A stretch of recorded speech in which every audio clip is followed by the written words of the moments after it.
My mother was Nancy Kelly when she met my father, Walter Pendleton Stringfellow, at the southern branch of the University of Idaho at Pocatello. I have endless photographs of that courtship time. The two of them were beautiful, like F. Scott and Zelda Fitzgerald. They married. They stayed together until he died on their 40th wedding anniversary. They worked together, fought together.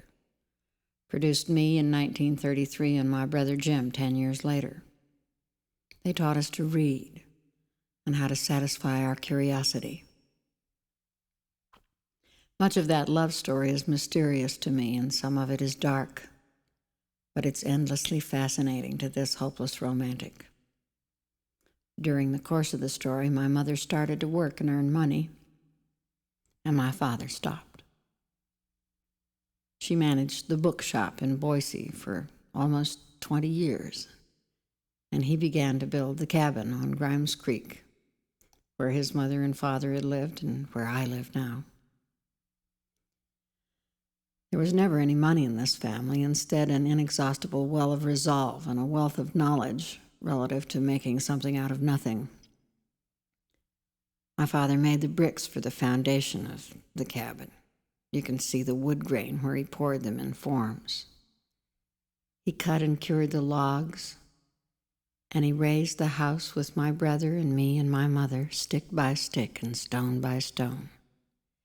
He built that house for years, while she sold books and taught the people of Boise what to read. When she could be on Grimes Creek, she brought smooth river stones for a patio and planted thyme and mint and other herbs, shrubs, wild roses, lilacs, trees, until the house that once stood bare now looks like a bower, and everywhere you put your foot, a cloud of fragrance envelops you. The whole place looks like it grew right out of the ground. When my father died, she decided to stay there alone. She lived there for 15 more years. And now that I live there, when I wake in the morning, the logs glow with the life invested in them. She calls that place Querencia, which means the place that holds your heart. She lived there with her friends, the books. She has wall-to-wall books, and when you pull them out, there's books in back of them. Her garden, her animals, her shades, and the living who came to share her energy and company, the best on the planet, I think. And she wrote,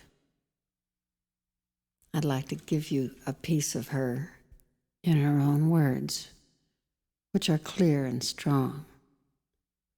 This takes place about 10 years after my father died, when one of the many men who were always falling in love with her stopped by to see her.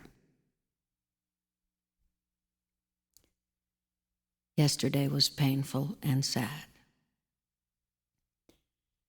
and I think I lost something I will regret as time goes by. Bill came up to see me one last time. He's been transferred to Detroit, and he wants me to go with him. He offered me security, and as he unfortunately phrased it, safe harbor in our declining years. I was torn between irritation and amusement, and now I'm feeling remorseful for dealing so flippantly with an honest and honorable emotion. Bill and I have been friends for a long time, and I respect and admire him. He's a lonely man.